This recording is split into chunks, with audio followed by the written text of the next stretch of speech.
Welcome back to Beards and Brews. Hey, if you haven't already, be sure to subscribe or follow no matter where you're listening. Not only does it help us out, but you'll know exactly when we have another one brewing. Gentlemen, I have a little bit of a treat for you, which is Pulp Fiction, by the way. But you have to tell me, does it look like a bitch? If not, why are you trying to fuck him like one? What the hell else can we say about it? It's been around for a hot minute. It's basically a part of pop culture for anyone in that age demographic. You know what I mean? Like, you talk about Marsellus Wallace, as you referenced. Does he, in fact, look like a bitch? So you both have seen this movie an endless number of times, is that correct? Seemingly. You know, it's like one of those 90s movies like Jurassic Park. You just watch it all the time. Hold on to your butts. It's interesting that you say Jurassic Park, because let me tell you why those two are parallel in my mind. I saw them once, hated them. Saw them a second time, and I was like, no, actually, I think that's actually pretty good as an adult.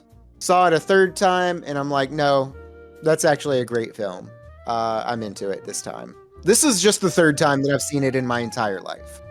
Took 26 years for him to come around, everybody. 26 years. Yeah. But I do have to agree with you, Brady, that, like, what can I say about the movie? I like this movie a lot. There's just endless things to dig into.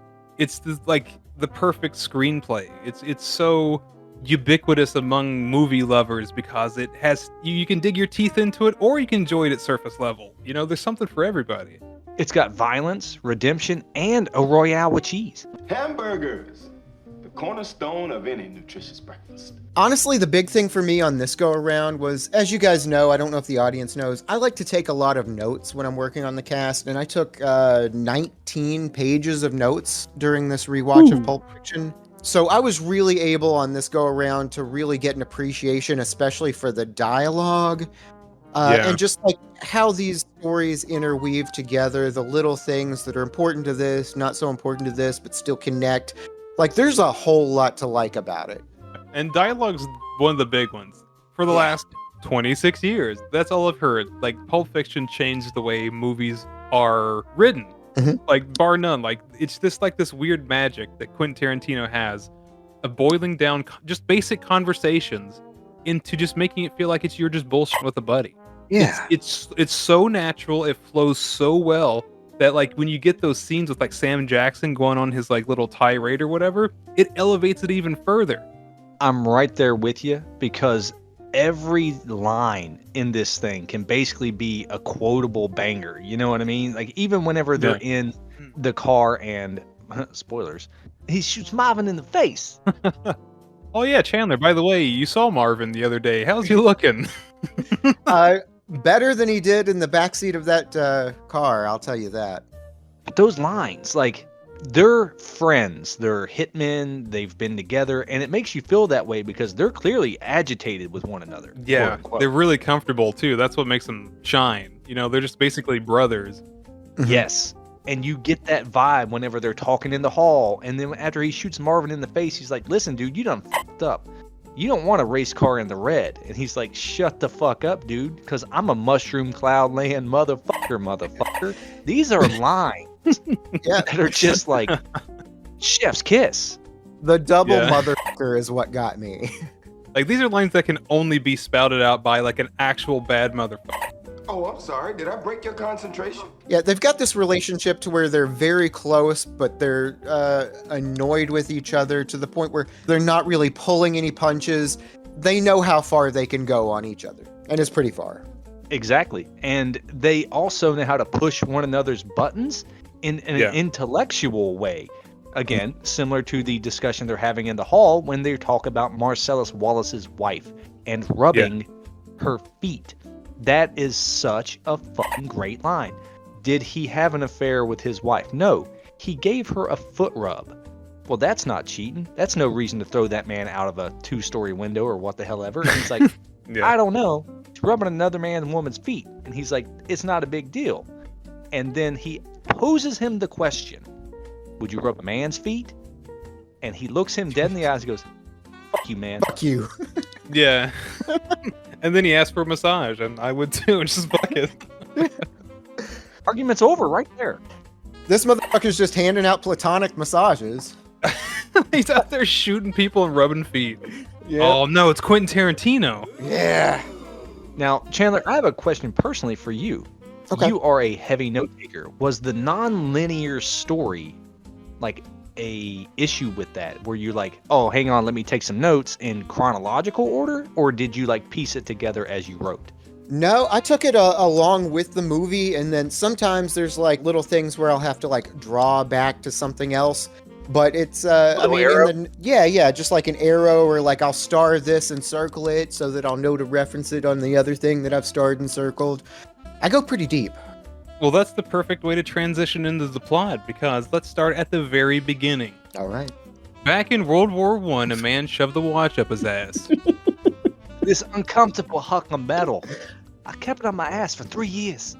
I don't know if we should get to it now, but like I love that. It's just how he drops it on him like a live grenade. This fucking kid. No chill. There's so many little things in this movie that are like, in the context, you're like, why does that need to be there? But like a little bit later on, you're like, okay, that scene needed to be there, completely out of context, with Christopher Walken just being a madman. So we knew the importance of that watch, and you know why he needed to go all the way back to his apartment to get it. You know, it's a mini MacGuffin. Yes. Why can't they treat more MacGuffins like this?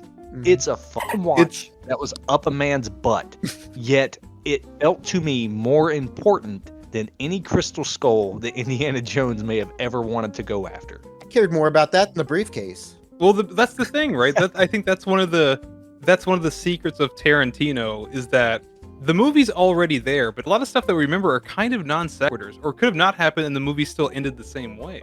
Yep. So, like in the movie, the information that it gives you up front, you do expect later on, because that's how movies work. But the way Tarantino gives you that relief later on isn't just like heavy-handed or anything. You get the reference while it's taking you completely somewhere different. If there's no conversation about the Royale with cheese, if there's no conversation about a $5 milkshake, if there's no conversation about how goddamn gourmet that coffee is, the movie is still it's still the same. The narrative is the same, but those things are the things that we remember about it because they're so great. Like that dialogue is just, it's unique and mundane at the same time. Right. But I have to hand it to the acting ability to everybody in this movie. You can have great dialogue, but every single person sells it. Like Bruce Willis, like big names, John Travolta, Bruce Willis. But there's like, you can see past that. Like that's just Vincent. That's just fucking Butch. Yes. This is one of the few movies where I'm not looking at Sam Jackson. I'm looking at Jules. I'm not looking at John Travolta. Right. I'm looking at Vincent Vega. You know what I mean? Like, these characters are so humanized by these little non sequiturs and these tiny little blurps and these conversations that you feel like you know that character. If you can flesh someone out in 13 seconds, you are doing something right. I had somebody flesh me out in 13 seconds. Never mind. Hey. And there's a cheap date. Oh, yeah. All he needs is one of those Royale with cheeses. He'll do anything. Don't tempt me, bitch. But we started out in almost like a complete non sequitur. Like the people we see aren't even the people on the cover. So like, who are these people?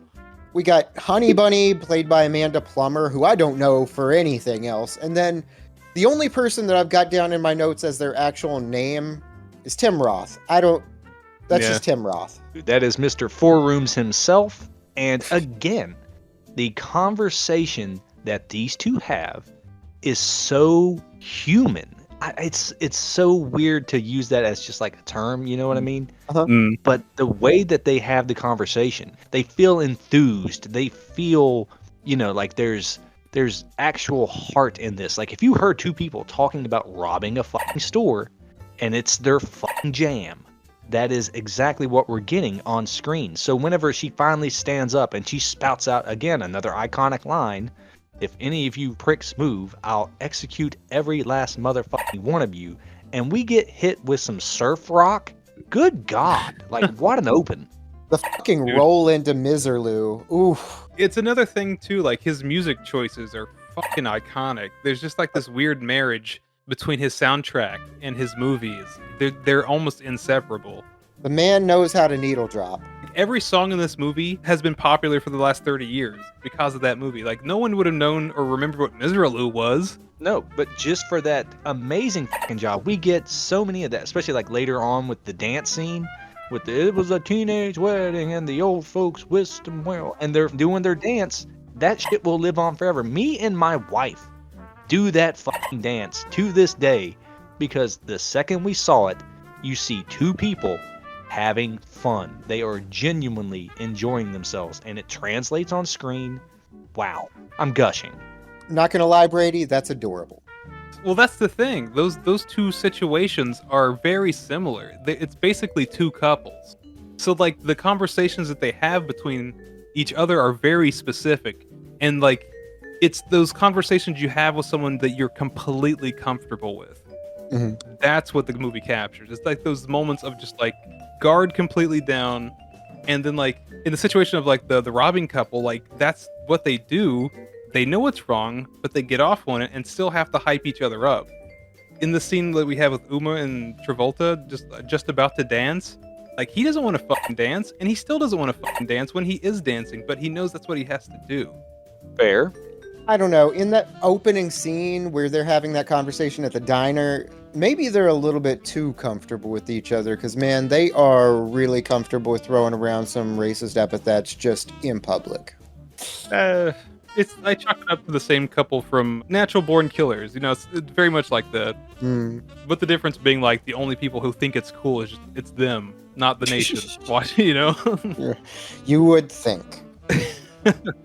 But we talk one thing I want to talk about is the transition from Miseraloo. This is the opening scene. We're going into the opening credits, and it is a seamless yet abrupt transition into Jungle Boogie, where we introduce the two, what I would consider the main characters of this movie, the notable John Travolta, Sam Jackson, Vincent and Jules. They're the hitmen, and that's the driving force behind this narrative, I think.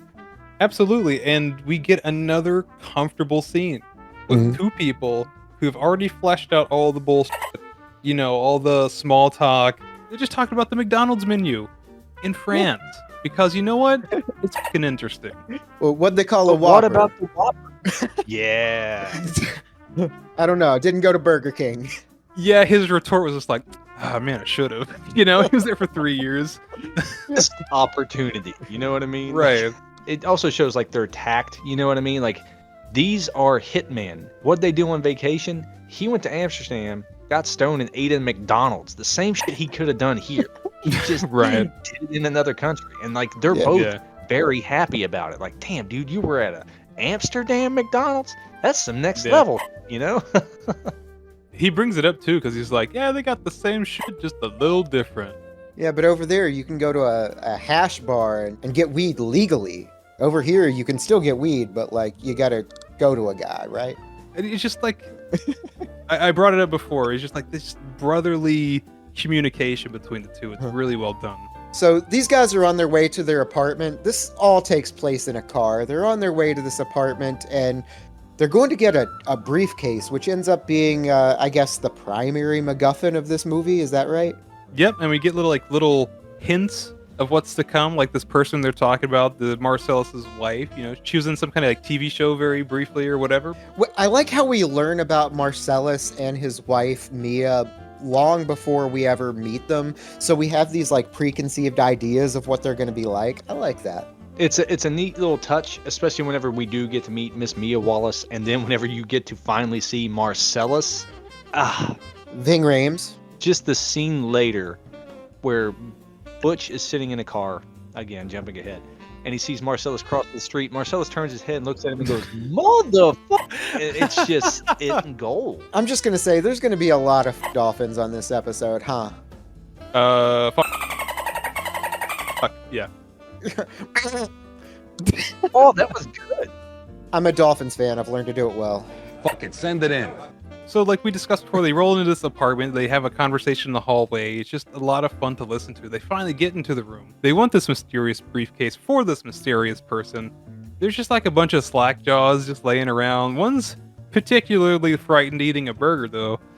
I love this. If I had that kind of power as like a hitman or whatever, and I was like strolling up into somebody's apartment, I'd be like, yeah, let me get a bite of your burger. I'm a little bit parched now, too. Is that root beer? Is that diet? This better be Barks. Right. Barks has bite. What really gets me with this scene, though, is when he comes in, everyone kind of starts to get up. And he's like, no, keep chilling. Hey, you, flock of seagulls, because of his haircut. Keep chilling. Chandler, you said you would love to have that kind of power.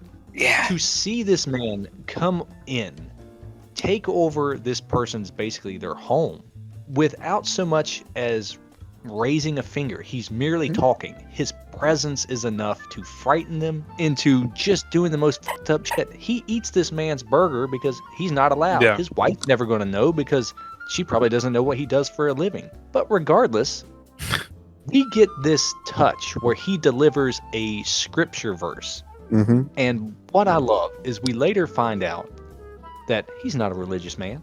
He just memorized this one verse for some cold shit to say to a motherfucker right before he kills him, which he then does.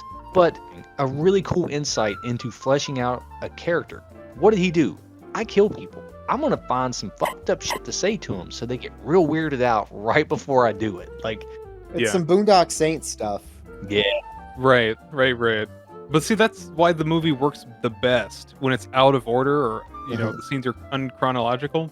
Is because we learned that all that was kind of bullshit at the end.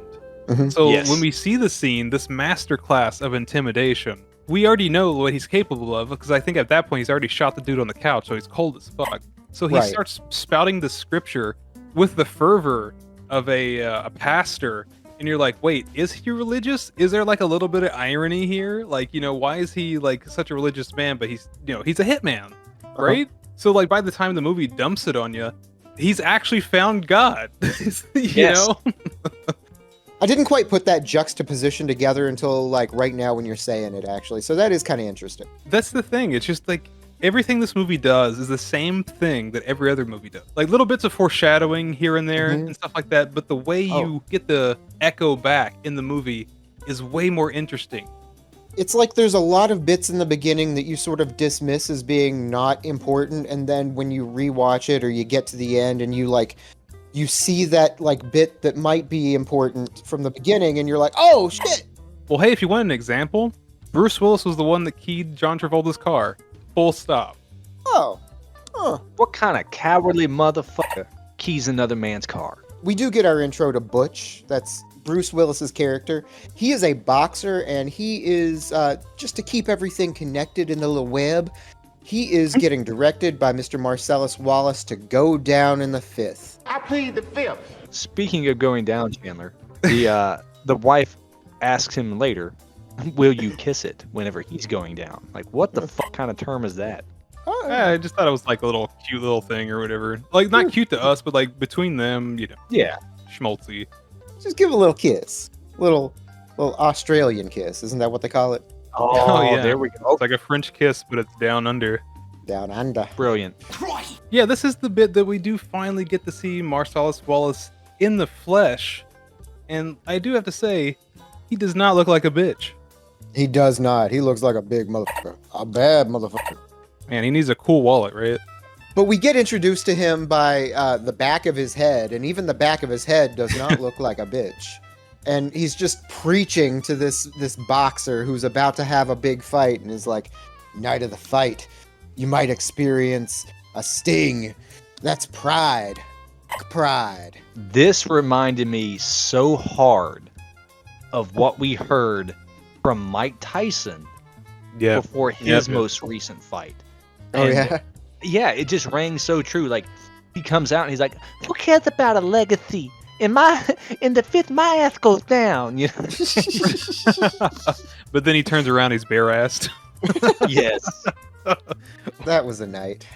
This movie's got so much of that kind of stuff, though. Just heartfelt things. Because then we get Bruce Willis beating a man to death after he makes a bet on himself because he wants to get some fucking money to get the fuck out of town with his wife, who he loves very much. Absolutely. Absolutely. And what's better than that little story? You got like a sweetheart, you just went out of the business, and you just got to do what you got to do to get out of it. But unfortunately, they just pull you right the fuck back in. And in the middle of all that, we're going back to old Vincent Vega. He's got a date with Marcellus Wallace's wife? He does. Yeah, he's not calling it a date. He's not calling it a date. He's just taking her out. Ha! Gay! There's a little bit of weirdness, though. Everyone around him's telling him, like, hey, don't touch her feet, because they threw Big Kahuna off the fucking roof. True. But they just keep showing her feet, and I'm not a foot guy, but she's got some nice feet. I won't lie. Uma Thurman has some nice feet. No comment. No comment. But I will say this in reference to being tossed off a building. They called the man Tony Rocky Holla. He was a fat man, but he's Samoan. What's a N-bomb gonna do? Eat some mo. These lines are fucking brilliant. You know what I mean? But that's a good way to talk your friend down. Like, hey, it's a little disrespectful. You know, it's a good guy. Some shit happened. Yeah.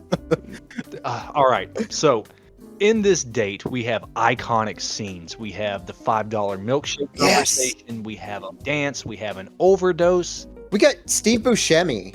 Yeah, it's Buddy. That's the name of his character. He's supposed to be like a Buddy Holly in this 50s cafe. Yeah, so they're in a 50s cafe where you eat actually inside like an old Chrysler or something like that. It looks pretty neat. I wonder if these places are still around. Like, I don't have any connection to the 50s. Of course. I'm not immortal. I hear. He's a Highlander. We'll see. I've got to go return some tapes. But I love the schmaltziness of this place, and like the movie gives it to me. Like, it follows John Travolta as he's doing like a little loop around the place, and it's just like everything in it is also just like a love letter to cinema. Oh yeah? Yeah, everything. Like movie posters on the wall, like Attack of the 50-Foot Woman. All the service personnel are dressed as like stars from the time. So you got like James Dean and Marilyn Monroe. Yeah, it's just Jane like this... Mansfield. Well, I mean, she had the day off, so. That is such a sweet little touch, because Uma Thurman's like, oh, isn't that Marilyn Monroe right there or whatever? He goes, nah, that's so-and-so. I guess she had the night off. Shit is fucking brilliant because he's smoozing her without any effort. Like, he is inadvertently flirting. You know what I mean? It's like anti-flirting. Yes. He's just got this like passive charisma. Passive riz. Damn. I think the chemistry works because he's so disinterested. From what it sounds like everyone else who's gone and taken her out just for like a night just so she gets out of the house have basically just kind of kissed her ass. But I think that honestly works in his favor because he's the first one that probably treated her like a real person. You know what I mean? Because he's not just yes ma'am, no ma'am. He's, you want a $5 milkshake? Man, get the fuck out of here. All right, I'll get you a $5 milkshake. It's pretty good. I don't know that it's $5 good, but it's a pretty good milkshake. $5? You better kiss it. But we find out she's got a little, little nose candy problem. I don't know that we'd call it a problem yet, but she goes to the bathroom, comes back, gets her meal, powders her nose while she's back there, and then she wants to dance, and this is my favorite scene of the movie. You talked about it, Brady. The dance scene is iconic. It really is. And the way this scene is led up to, and when it finally just gets to kind of climax, it feels very much like when you're taking up the first hill of a roller coaster, you hear all the clanking, and you just let go. This scene almost exists as its own universe. This moment when these two characters are dancing, there's so much going on. Like, of course, Uma Thurman's like all coked up, but she just wants to have a good time and realizes that John Travolta is just like not like other guys, TM or whatever. But like John Travolta still kind of doesn't want to fucking be there. The look on his face is just complete, just like focus, just like keep it in your pants, man. Know how to dance. Let's dance the night away. But she straight up tells him at this twist contest, she wants to win, so you better put in some effort. Yeah, that's it. And he puts in not the bare minimum, but not all that much more than the bare minimum, and he still makes it iconic. Yeah, it's a sock hop. What is insane is that we have, what would you say this stretch of film is? 20 minutes? We get a dinner date, a dance, a championship, a death, and a resurrection. We get a 20-minute literal love story that by the end of it, we have a man who's just like, look, you're going to go in there, you're going to drink your drink, right? You're going to say goodnight, you're going to go home, you're going to jerk off, you're going to go to bed. That's all you're going to do. They are clearly attracted to one another. They are clearly Right. on the same page on everything that's going on, and he is scared for his life. Yeah. But at the same time, Yep. he's Yep. like tempted. Like, is it worth it? You know, is the juice worth the squeeze? That's all. I'm not going to touch her. Not going to do it. Stop it.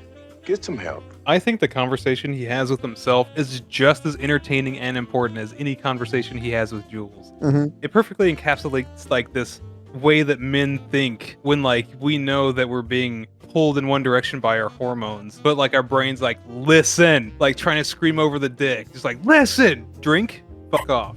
That's it. That's all you're gonna do. Yeah. And honestly, going into this, you can see where you can think this movie is going in a different direction. I would think, okay, they're going to go in there, some, hanky-panky is going to happen, or at least some's going to be offered by one party or another.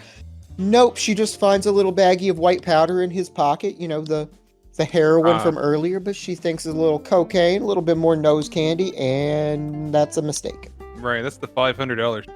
The other stuff's good shit, real good shit, but this is the shit.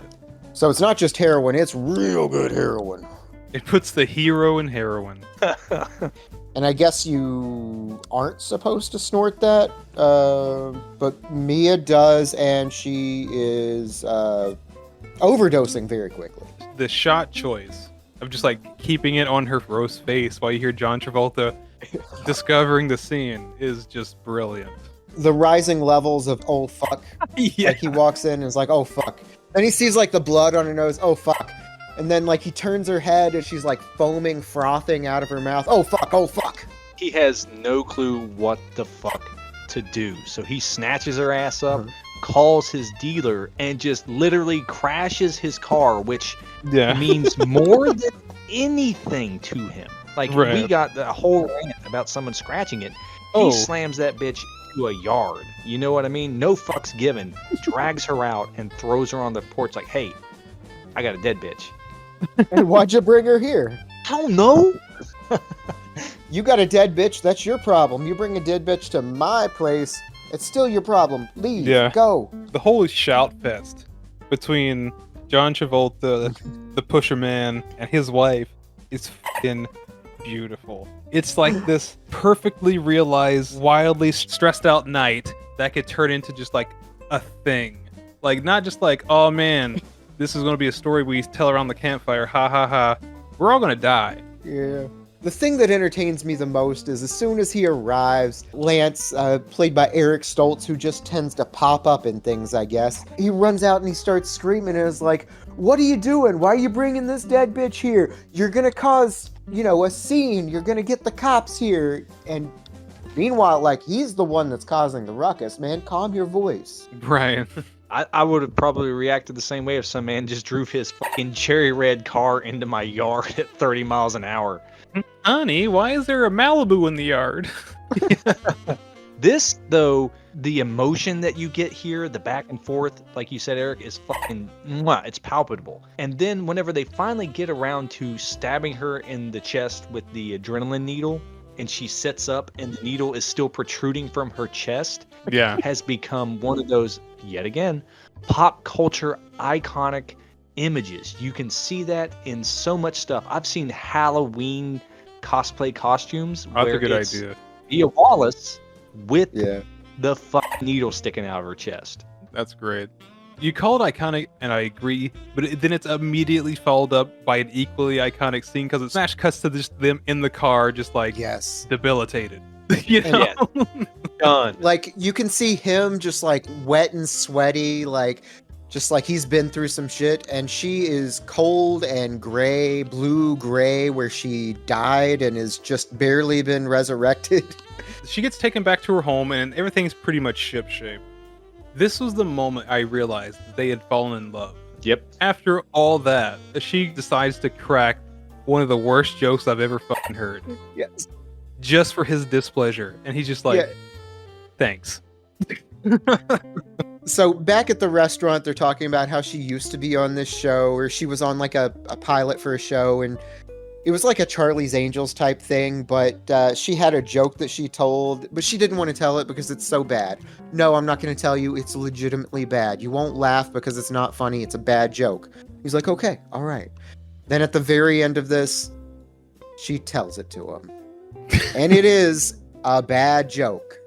I don't even remember it. Something about tomatoes and ketchup. I don't know. I would love to see how that would have developed, because I truly believe that they would have had to have seen each other again. You know what I mean? And it would have deteriorated into some sort of affair, relationship, and, fucking Marsellus tosses his ass off a building, or Jules has to kill him. However it would have worked out. But regardless, him blowing her the kiss from the car, this little glimpse of their life, it's so real that even when it ends, you just want to see what the next little piece is, because it's so fucking good. And he's super smooth with that little kiss at the end. Oh, yeah. Yeah.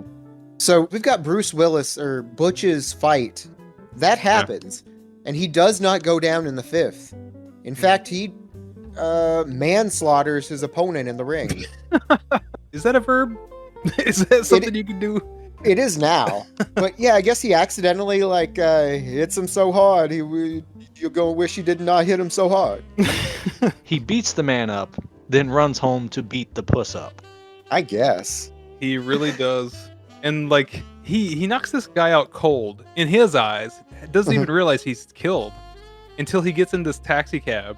And the taxi driver's like, hey, I know you. I just saw your fight.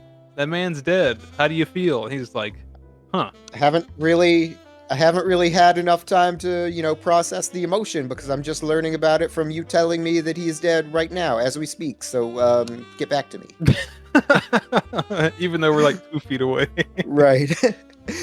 Yeah. So he runs out of this arena or whatever, collects his winnings, I guess, and is just like, I gotta get out of here. I did not go down in the 5th. Let me get to this motel. We're leaving on a train in the morning anyway. Let me go ahead and, eat that pussy, then we can get ready and go, right? That's it. That's the ticket. That's all you gotta do. Kill a man, eat pussy, fuck off. Check, check, and check. He's damn near a fucking truck driver, popping pills, eating pussy, and moving on down the road. Da-da-da-da-da, convoy. Da-da. Yes. Gonna have to find one of them lot lizards. God damn it. No one listening is going to get any context. So yeah, we get back and we find out his watch that we talked about earlier, that's been passed down from his great-grandfather who died in World War I, carried it in his prison wallet. His grandfather died in World War II, carried it in his prison wallet. Well, his wife couldn't carry it in hers, left it behind at the apartment. So he's got to go back and get it. Oh my god. You know what I just realized? Okay, so if Vega wasn't there, and we want him alive so Uma Thurman and him can have all the adventures, so that means later on down the line, Bruce Willis is going to have that watch up his ass. Oh, man. Okay, so we go from the adventures of, Uma Thurman and John Travolta. He doesn't get shot up by Bruce Willis, who is enjoying a brown sugar Pop-Tart. And instead, he gets shot up by David Carradine in Kill Bill. That's not bad. I like that. Because I'm kind of curious of what would have happened to John Travolta. That one dude got thrown off a building just for touching her feet. If she would have died, what would have fucking happened to him? I think her dying would be one thing. Marsellus has to be aware of her drug addiction. But on top of that, her and him falling in love. Now, getting a foot rub can get you tossed off a building. I don't think she was in love with Tony Rocky Holla, but she's definitely in love with John Travolta. You threw out an idea earlier for a hypothetical where, okay, he gets in bad with Marsellus Wallace, takes his girl, has an affair, does something like that, and Jules has to be the one to pick Vincent off, a la in Bruges. Oh, shit. Ooh. Yeah. But he sneaks the gun on his person and jumps off a clock tower. It's one of the saddest things I've ever seen. Right? The gun still breaks. Yeah. What a fuck you of a movie beat, by the way. The broken gun. Love it. Yeah. It's an inanimate fucking object. You're an inanimate fucking object! Yeah, so he's just running through it. He's escaped to the motel. They forgot the watch, so he's got to travel back to the apartment where he discovers Vincent coming out of the bathroom. He gets his gun because Vincent's not expecting anybody to just walk in the door and make a Pop-Tart. Gets his gun and blows Vincent away. Well, since this happens, like, well, spoilers, whatever. Since it's a little out of order, of course, this happens supposedly after Sam Jackson had retired, quote unquote. So that's why he wasn't with him. Yeah, okay. Because Sam Jackson's going to retire more or less at the beginning of the movie. That's what I always felt. That's why he wasn't there. He didn't have the point man to help him out. So, like, when he's over there doing his job, quotey fingers, he's like, I'm just going to take a shit. Like, he's not coming back to his apartment. Man, he takes a lot of hits in this movie, don't he? And then even when he's with Mia, he's like, I got to take a piss. Man, this guy's going to the bathroom a lot. He should go to the doctor. Too many $5 milkshakes. Oh, was Vincent lactose intolerant? Hurts his little tummy. Oh my god. Listen, man. That's not anything to play about. Like, one little sip of that milkshake and you're just blasting ass for the next day. It's just how it works sometimes. I guess that's what it is. So here's you a story of personal real life. I went to Uno's Pizzeria with my wife on High five. one of our first dates, and I ordered some sort of pizza, I don't really recall, very greasy, and apple juice. Ooh. What? But I shit on myself in that restaurant. What? I don't... That's like that Sean Connery joke from SNL. It's like, I forget the middle bit, but your mother's a whore. But like, you wind up shitting yourself at the end. So where were we? We got a gimp suit. We got a gimp suit coming up. So milk shits aside, I just wanted to bring up this like small little moment where, like, after Vega unfortunately gets blown away by Bruce Willis, like, he has this very quiet but loud moment where he's just kind of like strolling out of his apartment complex, like, huh, all right, kill the guy. Like, it's nonchalant, but it's like a forced nonchalant. He's like, yeah, gotta walk out and be cool about this. Gotta be extra cool, super cool, the coolest. To me, that was him doing like the whole, I'm in the free and clear. Who's gonna kill me? That dude. He's fucking dead. All right, I'm the fuck out of here. Like, he's gonna jam to Captain Kangaroo. Yep. All the way up until he runs over some guy, because I guess he looked like a bitch. Did he look like a bitch? Because when he was on the windshield of that Chevette, he looked like a bitch. He was carrying a nice little pink box of donuts too. The glazed went everywhere. And you know those were his favorites too, so that ruined his whole day. Oh yeah. So he does run into Marsellus Wallace, first figuratively, then literally, as he's just crossing the street, looks back and is like, motherfucker. In any other movie, we would call this contrived. There's no fucking way this would happen. But it just feels so natural. Like, oops, you know? Yeah. I would take it up from Sam Jackson. This is the divine intervention. Oh, you know what? That's a good one. Yeah, absolutely. It's a fucking miracle that he gets raped. I was just about to say, he got a miracle, then immediately got sent to hell. There's a little bit of a tussle after Marcellus gets hit by the car. He's not dead, but he is definitely... He ain't dead, but he ain't happy. Yes. And there's a little bit of a tussle, a chase. Bruce Willis's character runs away, ends up slipping into a pawn shop. Bad choice. Yeah, like he went in there, tried to kill the guy, and the best they can give him is $350. He knows the guy. He's just got to call him to do an appraisal on that ass. Right? Let me get my expert. His name's Zed. So, yeah, there ends up being a little situation there. Pawn shop guy is like, nobody kills nobody in my store except for me and Zed. Well, who the fuck is Zed? Oh, he's the bad guy in Mask, right? He is, yeah. Honestly, I mostly know this guy from Blue Streak. Do y'all remember Blue Streak with Martin Lawrence? Yeah, I know him from that.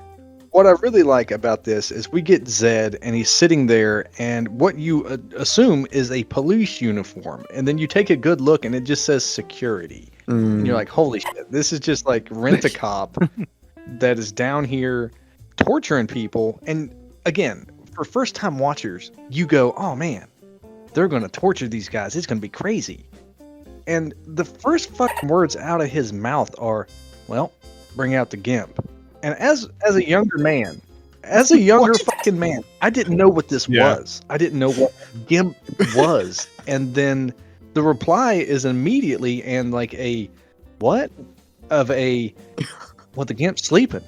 And yet again, another immediate sharp response by these two guys who clearly do this. Like, the chemistry even between them is solid. Well, I guess you have to go wake him up then now, won't you?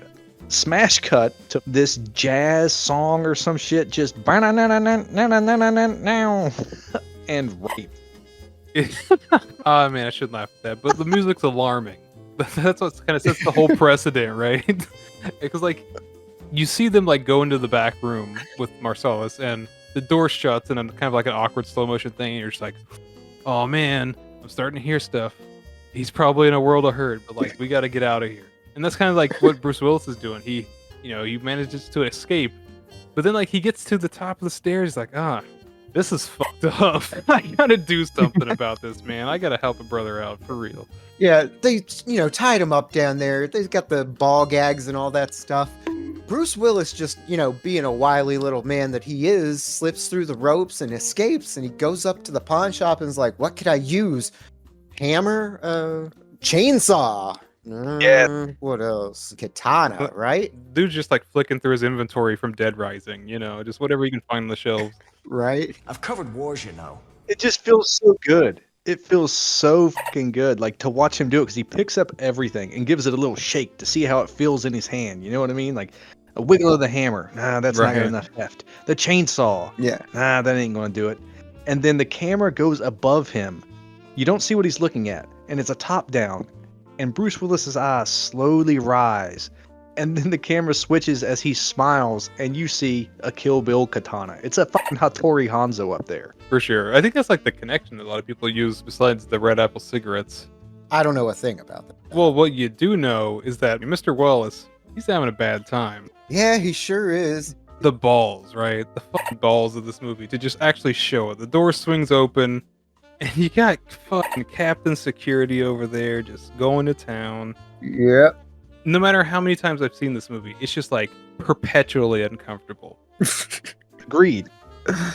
It's so dehumanizing and just so emasculating, and he like the way he just like looks at Bruce who just came through the door, I'm just like, oh fuck, man. Yeah. It's a fucking powerful scene though, because you have a man who wants to kill him. He was literally shooting at him, shot a random woman on the street instead to murder him.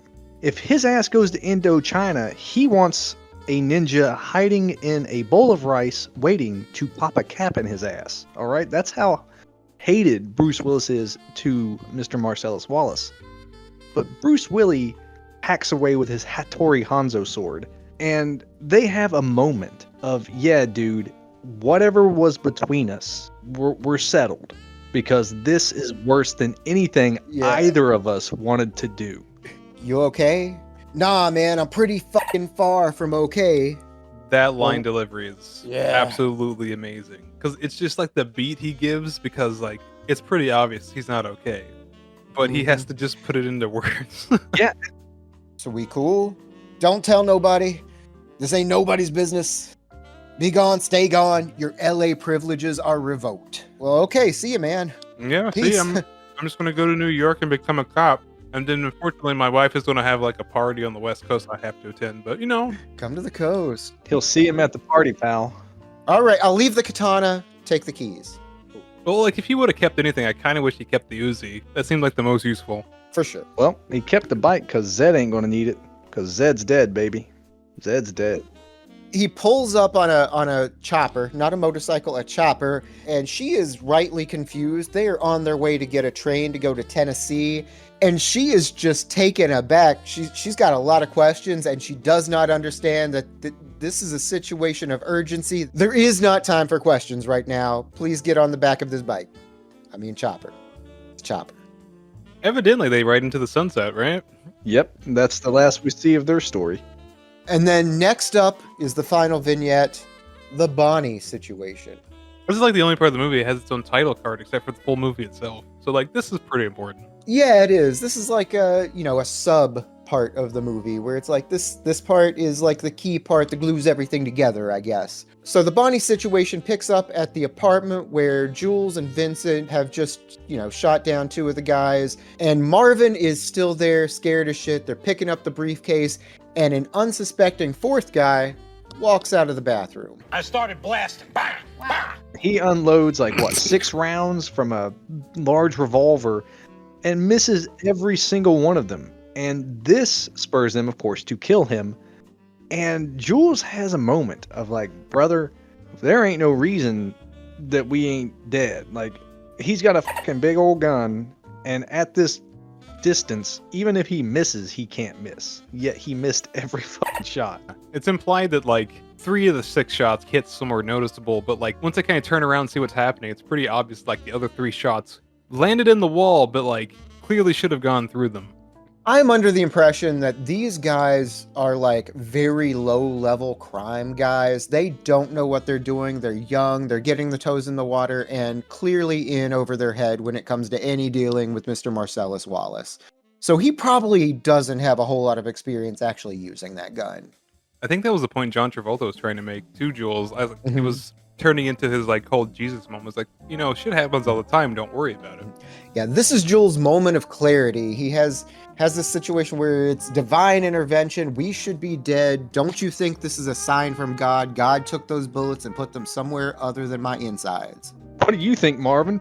I don't want to brag, but I ran into Mr. Phil Lamar kind of recently. I didn't speak to him because I am shy, but he looked a lot better then than he did in the backseat of this car, I'll just say. Yeah, it's pretty nuts. Ah, it's about time. What I've got here today is from Mammoth Brewing Company. This is their double nut brown. They're calling it a porter, but I would call it a nut brown ale just because that's how I like to say it. It's super well balanced. You get a little bit of that coffee, a little bit of that like dry cacao, not full on cocoa, but like that bitter cacao deep down in the base. This is like pure brown ale to me that I've been missing for a while. You don't get a whole lot of them on the market these days, and I'm really glad that Mammoth Brewing Company gave us something like this. We could use some more. This is great. Honestly, it is. Almost as great as our buddies find out that hole in Marvin's face is. Yeah, and the fact that Jules still like drove the rest of the way with a little bit of Marvin on the side of his Jerry curl is just hilarious. Brother, Yeah, so in an instant, this just turns from a car ride to just being splattered with viscera everywhere. Dude accidentally blows Marvin's brains everywhere. It looks like the inside of a NutriBullet. That is a perfect description. Bravo. But it is a problem. Mm-hmm. But they have a problem solver. So Sam Jackson just goes on his phone. He's like, beep boop bop. Yeah, Harvey Keitel, full name. Yeah. Yeah, I need your help. And Harvey Keitel is great in the limited amount of time that he has in this movie. Every line that he throws down is direct. It's like, this is what we need. This is what we want. I'm sorry that I'm not telling you, please, thank you, but I'm not here for that. You brought me in. This is what I'm here for. You're going to clean out that fucking car. You're going to strip down naked. I'm going to hose you off like you're in the state penitentiary. We got to get this done. He's really good at that whole good cop, bad lieutenant thing, right? Oh, dude, yeah. Just that way he delivers the whole, as you were, paraphrasing, that little speech at the end where, because John Travolta, of course, is a race car in the red, and he's angry. Harvey Keitel goes, I'm sorry if I'm blunt, but time is of the essence, so pretty please, with sugar on top. Clean the fucking car. Yeah. This is the Bonnie situation because, by the way, we didn't even mention Quentin Tarantino. They go to QT's house where he is allowed to say the N-word several times in front of Samuel Jackson, make some gourmet fucking coffee, and then that's really about it. He stands around while Harvey Keitel does all the work. The way Quentin comes off as an actor is definitely the guy who wrote himself to say the N-word. Yes. The only reason he has an appearance in this movie is because they needed someone to say that word like 5 or 6 times, and Quentin was a volunteer. Give me a Huckleberry. Yeah. Absolutely. He's pinning the script. Who am I going to get to play this guy? And he just looks over and it's a mirror. Oh my God. He's like, of course I know him. He is me. He's me. Yeah. Oh yeah, he's got to bear that sin. Even though the whole time I swear Sam Jackson's trying not to laugh at him. Absolutely. I remember seeing it for the first time, and you kind of like smirk and look at whoever you're watching it with, and you're like, "Oh shit, oh shit." There's a line in there that I'm not going to even say any of it, but it's golden. You guys know what I'm talking about. Storage, it's golden. Yeah, it just keeps going, and you're just like, all right, now you're just fucking with me. Yeah. You're just saying it for the fun of it. Yeah. But yeah, they get everything cleaned out, end up heading out, going to this chop shop, cleaning their hands off. Harvey Keitel's like, all right, job's done. Let me drop you guys off where you live. Reseda, Inglewood. Well, I see your future, and there is a cab ride in it. Well, in front of him, he was just like, and that's respect. You see that? I talk to him like that, and they talk to me like I'm the grandpa. That's how respect works. I was like, all right, I guess. Yeah. And now we're right back to where we started. We're in the diner with the holdup at the beginning. But this time, Vincent, Jules are there. They're like, let's get some breakfast. I need some bacon. Yeah, they're just dressed in whatever QT had. We get another just cool conversation between John and Sam Jackson. It's like, hey, listen, I'm out of the game. I found God. What are you gonna do? And JT's like, I'm gonna take a shit. Meanwhile, they've still got the MacGuffin. They've got the briefcase ready to deliver to Marsellus Wallace. And that's when the stick-up happens. Again, such a fucking amazing performance put in by these two as Tim Roth and the lady whose name escapes me. Amanda Plummer. I call my wife Honey Bunny quite often. I love this scene. I love the chemistry of all four actors intermingling. I think that this whole bit, I see it more of a summarization of how Jules, his journey, has come around, because he gives us this big exposition about his life, the way that he's going to move forward with his life, and how he's trying to be a different person because maybe he realized that what he's doing isn't the right thing. Whatever the situation is, there's a lot to take away, and being able to end a movie with a moment of reflection, contemplation, and to leave you thinking when you walk out of the theater, I really appreciate that. And this movie's just full of that kind of shit. And this scene encapsulates that perfectly, from, you know, the intensity of the rise of it to the calm settling of it, because Jules never even raises his voice until he tells the bitch to be cool, which I love that Tim Roth refuses to call her a bitch. Say bitch, Right. be cool. The bitch is not being cool. Yep. Cool, honey. Absolutely. It's a masterclass in everything, in just script writing, dialogue, framing, geography, even, because like JT spawns right behind Honey Bunny, like out of nowhere. We know where everything is and where they came from. It's just like this perfect moment that the whole movie's worked for, even though chronologically it doesn't belong here, but it makes the most sense being here. I see what you're going for. It gives you a chance to stew on the whole movie, and the next time you watch it, this is one of those films that the more you watch it, the more you learn, and that's incredible. Rewatchable movies nowadays are few and far between. I've seen many amazing films, but I've only seen maybe, you know, a handful that you want to sit down, other than a comfort film, and it makes you think. You want to watch it again to see more of it, to see what you've missed, to see what you can pick out. And this movie is designed that way, and it's designed that way brilliantly. Right there with you. Pulp Fiction is in that realm of movies that it kind of just like has what it takes to hold up its own reputation. Like, even if you don't like it, I don't think you can hate it by any means. Like, it's a movie that you get to unlock more and more as you watch it. You just get more just caught up in this moment, in that slice of life where you just kind of live there just for that moment, just like the characters. It is indeed some gourmet shit. Yeah, so as I mentioned, this is only the third time that I've seen this, and I haven't seen it at all recently. The first time I saw it, I didn't like it at all. We're on a complete 180 now. This movie's incredible, especially talking about all the things that we love about it that make it great. The dialogue, you guys know I'm a dialogue guy. This is A+ S tier dialogue throughout. And just all the little things, there's so much care taken. Like, yeah, we can dog on QT for his affinity for feet and the N-word, but all spoken, like, this is great. There's a lot of love here, and I can't do anything but appreciate that. Well, there you have it. That was Pulp Fiction. If you have any strong feelings about the movie or the show, leave it in that comment section below. Make sure you hit the like and subscribe buttons. Be sure to bash that bell icon or whatever you got so you don't ever miss what Beards and Brews has brewing up next for you. Get out there and follow us on the social medias. We got all of it. You can find us anywhere podcasts are available, including on the YouTubes. Give us a chance. Sometimes we're funny. Sometimes we just talk about milky shits. But if you don't give us a shot, we're going to have a ninja waiting in a bowl of rice in Indochina. Gonna pop a cap in your ass. And you will know my name is the Lord when I lay my vengeance upon thee.